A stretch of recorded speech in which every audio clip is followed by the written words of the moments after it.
Now, let's talk some more about the state's rainy day fund and what should be done with the money that's meant for that fund.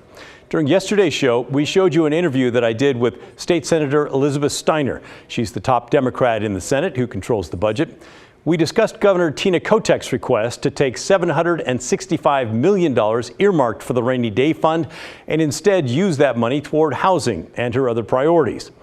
And my thought going into the interview was, well, Kotek and Steiner, they're both Democrats, so I'm sure that Steiner's likely going to do whatever she can to make this happen, right? Boy, was I wrong. I don't think it's a good idea for analogous reasons. The rainy day fund, just like the Ed Stability Fund funds K-12 education, the rainy day fund funds Medicaid. It funds the Department of Corrections. It funds our troopers. The fundamentals, the safety net of this state. Yeah. And if we go digging into it for things that are interesting, great, cool ideas when we're in great shape economically, but are nice to haves, not need to haves, as somebody who's pretty fiscally conservative, I struggle with that. By the way, you can watch our full discussion on this topic right now on the KGW YouTube channel or our streaming app on Roku and Amazon Fire. It's called KGW Plus. Anyway, after that segment, we asked for your thoughts on the rainy day fund. Should lawmakers rate it while we're in good shape to help with things like homelessness, like the governor wants, or keep putting the money there to help during the next economic disaster, which is Steiner's approach? This is Dave calling from Southwest Portland. As a fiscal conservative Republican, I nearly fell out of my chair Monday night while listening to your interview with Oregon State Senator Elizabeth Steiner. What a breath of fresh air, especially from a Democrat budget writer.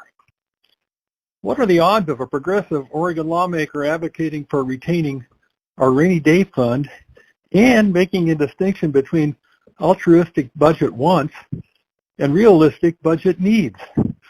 Well, I used to think those odds were about as good as finding a clean sidewalk in Old Town Portland. But Senator Steiner may prove me wrong.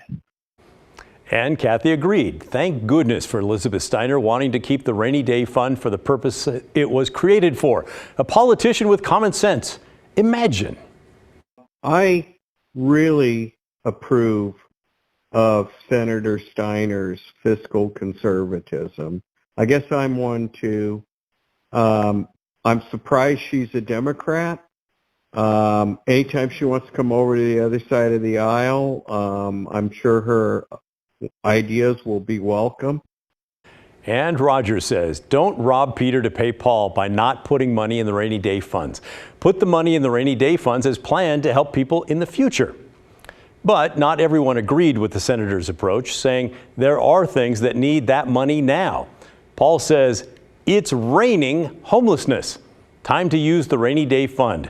That's what we set it aside for. And how about this from Greg?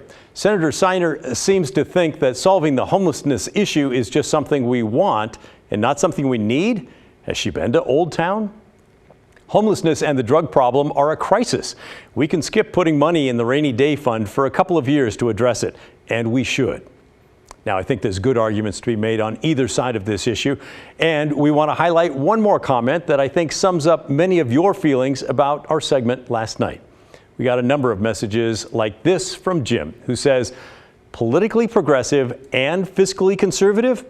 I think I really like Elizabeth Steiner. I think I do too, Jim. And by the way, you're in luck because during that same interview with the senator, I asked her to give me a brief Budget 101 explanation to help all of us better understand how our tax dollars are spent. Keep an eye out for that segment. It's coming up in the next couple of weeks.